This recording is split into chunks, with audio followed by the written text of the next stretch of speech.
जंगल के सभी जानवरों ने मिलकर एक सभा की। उन्होंने सोचा कि अगर शेर इसी तरह शिकार करता रहा तो जल्द ही जंगल में कोई नहीं बचेगा। डरते डरते सभी जानवर शेर के पास गए और बोले, महाराज, आप जंगल के राजा हैं। हम आपके लिए एक प्रस्ताव लाए हैं। मैं सहमत हूँ। शेर ने सोचा कि उसे बिना मेहनत के खाना मिलेगा तो वह मान गया, लेकिन उसने चेतावनी दी कि अगर किसी दिन जानवर नहीं पहुंचा तो वह सबको मार डालेगा। समय बीतता गया और एक दिन एक नन्हे खरगोश की बारी आई।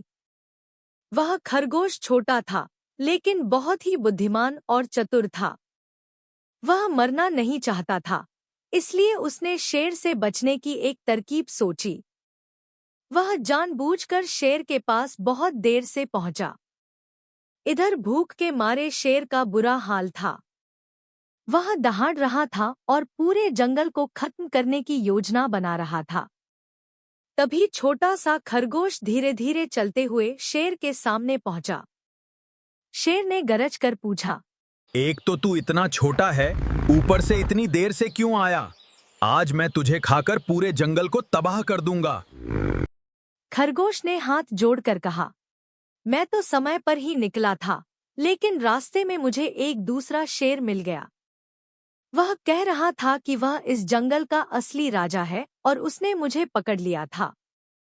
मैं तो बस जान बचाकर आपसे यह बताने आया हूँ। शेर गुस्से से आग बबूला हो गया। उसे अपनी सत्ता को चुनौती देना बिल्कुल पसंद नहीं था। उसने दहाड़कर कहा, कौन है वह? मुझे उसके पास ले चलो, मैं अभी उसका अंत कर दूंगा। खरगोश शेर को जंगल के बीचों बीच एक गहरे और पुराने कुएं के पास ले गया। खरगोश ने इशारा करते हुए कहा, महाराज, वो दुष्ट इसी किले के अंदर छिपा बैठा है।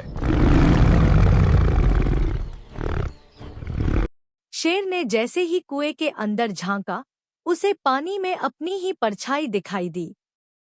गुस्से और मूर्खता में उसने समझा कि वही दूसरा शेर है।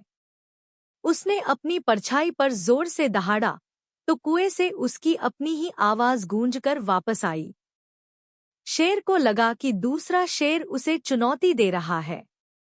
बिना सोचे समझे शेर ने कुएं में छलांग लगा दी।